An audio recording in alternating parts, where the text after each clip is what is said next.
Hola chicos, en este video vamos a mirar entonces el concepto de variable y cuáles son los tipos de variables que se manejan en Java. Bien, podemos pensar entonces en una variable, por ejemplo en un lenguaje de programación, es una porción de la memoria RAM del sistema.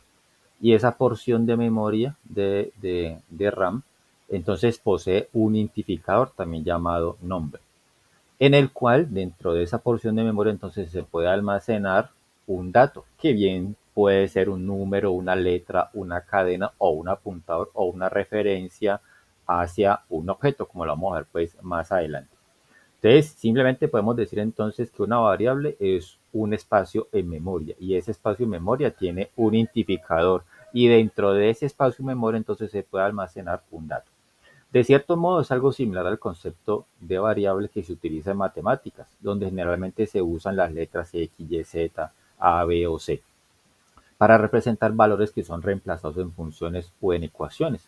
Entonces, aquí en este caso nosotros en Java, por ejemplo, podemos declarar una variable y a esa variable le podemos asignar inicialmente un valor y posteriormente cambiar ese dato y almacenar otro valor. Entonces, por eso también se llama variable porque su valor puede variar.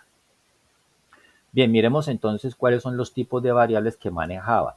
Los que estamos mostrando en este cuadrito aquí se llaman entonces tipos de variables primitivos, es decir, que ya vienen propios dentro del lenguaje. En ese sentido, se comparte mucho con los tipos de variables que se manejan, por ejemplo, en lenguajes como C o C++. Entonces, en este caso aquí en Java tenemos las variables de tipo booleano, que son variables entonces lógicos, donde solamente pueden tener dos posibles valores, es decir, ellas pueden ser o verdaderas o falsas, pueden almacenar un falso o un verdadero. Y es el tipo de variable más pequeño que existe dentro de cualquier lenguaje de programación, que ocupa solamente un bit en memoria. Entonces diríamos que los tipos de variables booleanos son valores lógicos. Tenemos las variables de tipo char, que son entonces caracteres Unicode, ya almacenan entonces o ocupan pues en memoria 16 bits, es decir, 2 bytes. Y en este caso entonces dentro de una variable de tipo char podemos almacenar en este caso solamente una letrica o un dígito, un carácter especial, como lo vamos a ver más adelante. Entonces tienen esa característica de que son longitud 1. Tenemos ya entre las variables de tipo numérico, tenemos las bytes. Las bytes entonces son los enteros más pequeños que tiene pues en este caso Java. Ocupan entonces 8 bits, es decir, pues un byte. Y su valor va entre menos 128 hasta 128. Entonces son valores pues demasiado pequeños.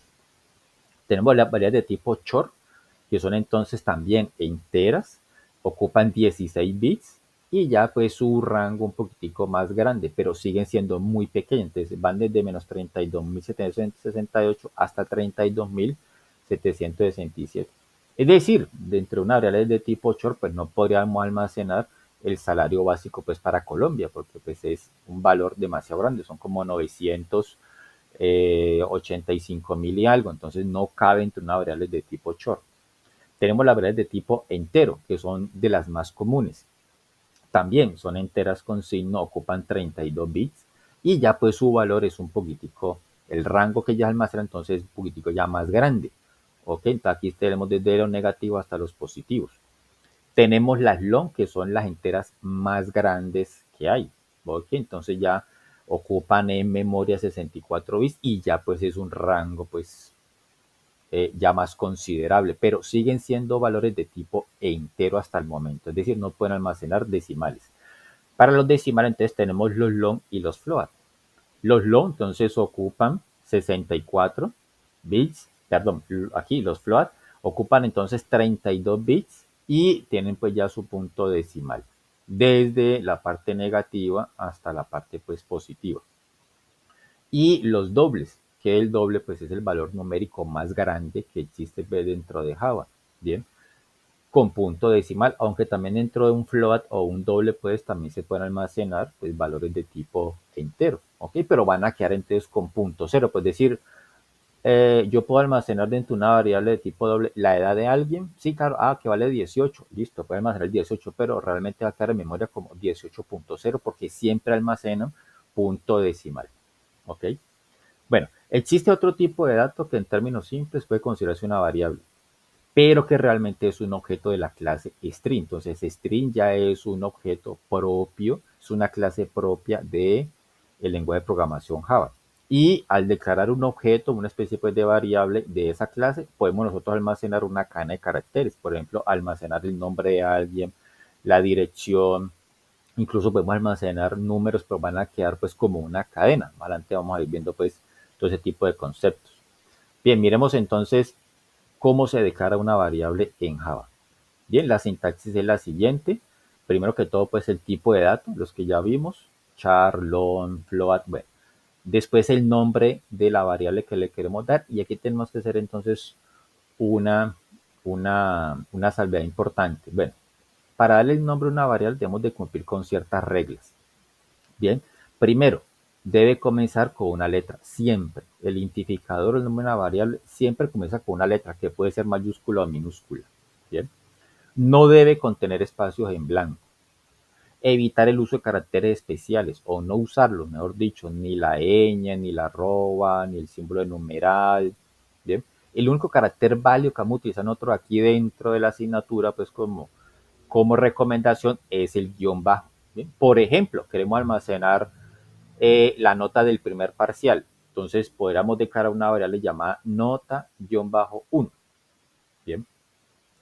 Cuarta reglita, ¿se pueden usar dígitos? Sí, para identificar a las variables, el nombre, pero siempre se inicia con una letra. Por ejemplo, podemos declarar una variable llamada nota2, que utilizamos un dígito, pero la primer letrica que se utilizó aquí, pues, o el primer carácter que se utilizó fue una letra.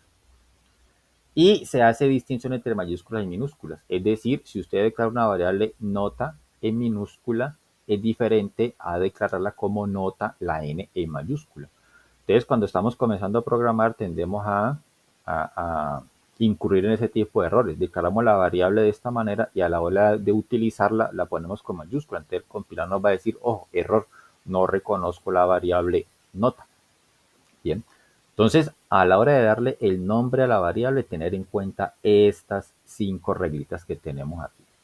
Después del nombre de la variable va algo opcional, que en este caso es darle pues un valor inicial a la variable. ¿Ok? Es algo opcional, no es obligación, pero sí es una buena práctica de programación. Entonces utilizamos el operador de asignación, que es un solo igual, ojo con eso. Bien, porque en matemáticas estamos acostumbrados a colocar el igual como un operador de comparación. En los lenguajes de programación se utiliza entonces, en la gran mayoría se utiliza entonces el igual como un operador de asignación. Es decir, coja este valor y almacénelo en esta porción de memoria. Bien, este es un operador de asignación o de guardar dentro de una memoria. Bien, ok.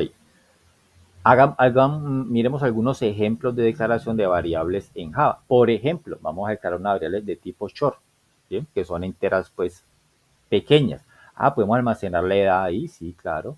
Una cantidad, bueno, puede ser cantidad de personas, ¿cierto? Cantidad de estudiantes dentro de un curso, bueno, no se va a pasar de menos de 35.000 algo como este es el rango máximo de un short, ¿no? Podemos hacer sumatorias, y mire que en este caso aquí estoy declarando variables y no le estoy dándole valor inicial. Pero aquí sí lo quise hacer como para pues poner un ejemplo sobre eso. Entonces declaramos la variable suma 1 y quise pues asignarla con un valor inicial de 0, por ejemplo. O suma 2, ¿listo? Inicializarla con un 0. Cuando necesito declarar variables y todas son del mismo tipo, entonces lo puedo hacer de esta manera. Voy nombrando cada variable y la voy separando por una coma. Entonces aquí he declarado 4 variables de tipo char. Vamos a declarar variables de tipo entero. Por ejemplo, puede ser el código, ¿bien? Código estudiantil o el código pues, de un artículo en un inventario. Entonces, podría almacenarse este valor. Dentro de una variable de tipo entero, puede ser char, in o long, podemos almacenar también negativos, porque pues, los negativos también están dentro de los enteros. Entonces, por ejemplo, aquí declaré la variable negativo y le puse menos 78. Una variable tipo long, bueno, el id ya son valores pues, un poquitico más grandes, ¿no? Dentro de las variables de tipo real, entonces tenemos las flotantes y las dobles. Entonces dentro de un float podemos almacenar, por ejemplo, la nota definitiva de alguien. 4.8. Entonces aquí utilizamos el punto para separar la parte entera de la parte decimal del valor. El punto. Por ejemplo, también podemos declarar variables, ok, que sean negativas. Por ejemplo, en este caso aquí la A. Bueno, la A la declaramos y la inicializamos con menos 1.58. O tenemos otra variable antes, recordemos, ¿no? El compilador hace diferencia o distinción entre la A minúscula y la A mayúscula. Entonces, para el compilador, estas dos variables son diferentes, son dos espacios de memoria diferentes. ¿Ok? En esta A mayúscula, entonces he querido almacenar el 1.58, bueno, cualquier valor. Dentro de una variable de tipo doble, también, una variable de tipo pues real, podemos almacenar, por ejemplo, el valor de pi con todos sus decimales ahí, ¿ok? O haciendo una aproximación pues muy exacta a lo que es el valor de pi. Tenemos después entonces las variables de tipo lógico, las booleanas, o también llamadas bool. Bueno, entonces aquí tenemos, por ejemplo, quiero simbolizar pues que un artículo está activo en un inventario o un estudiante está activo entre la base de datos. Entonces podemos decir, bueno, una variable activo y le asignamos true. Bien, entonces en este caso aquí el valor de asignación es con la palabra reservada true o false. O por ejemplo aquí, existe o no existe. Bien, existe ese artículo en el inventario. Ok, bueno, que sí o que no. Bien, y tenemos las variables de tipo char. Como les decía ahorita entonces, esta tiene la característica que solamente almacenan longitud 1, una letra, un carácter especial, un dígito y demás. Entonces, por ejemplo, voy a declarar varios tipos o varias variables, valga la redundancia, de tipo char. Por ejemplo, aquí letra. Y almacenamos su valor entre comillas simples, entre apóstrofos. Bien. Por ejemplo, aquí un espacio. Aquí se vería como si esto estuviera pegadito, pero no, aquí hay un espaciecito en blanco, la barra espaciadora, por decirlo así. Un carácter especial como el arroba, un dígito, bueno, como el 7, pero siempre encerrado entre comillas simples y no puede pasar de longitud 1. Y finalmente tenemos entonces tipos de variables especiales, por decirlo así, pero que realmente son objetos de la clase string. Entonces, dentro de un objeto de la clase string, si ustedes lo ven aquí, hemos definido pues el string, la S con mayúscula, porque ya es una clase de Java. Mientras que los tipos de datos primitivos, pues todos se inician con minúscula, es decir, los nombres, los tipos de variables siempre inician con minúscula. Ya en este caso string, como es un objeto, entonces comenzaría con mayúscula porque es una clase propia de Java. Bien, declaramos entonces aquí un objeto de la clase string llamado nombre. ¿Para qué? Para almacenar, por ejemplo, el nombre de alguien. Y ya en este caso entonces el valor va encerrado entre comillas dobles. Entonces quiero almacenar el nombre y quiero almacenar, por ejemplo, el apellido. O quiero almacenar entonces la dirección. Ya como un string es un conjunto de caracteres, puedo yo dentro de un string almacenar letras y números, caracteres especiales, lo que yo necesite, siempre y cuando todo va encerrado entre comillas. Entonces, por ejemplo, esta dirección tiene letras, tiene espacios en blanco, tiene dígitos, tiene caracteres especiales, bien. Entonces, para eso sirve entonces una variable de tipo string. Ok chicos, en el próximo video entonces vamos a comenzar a trabajar ya con la parte de las funciones de entrada y salida y obviamente pues involucrar el concepto de variable. Ok chicos, hasta la próxima.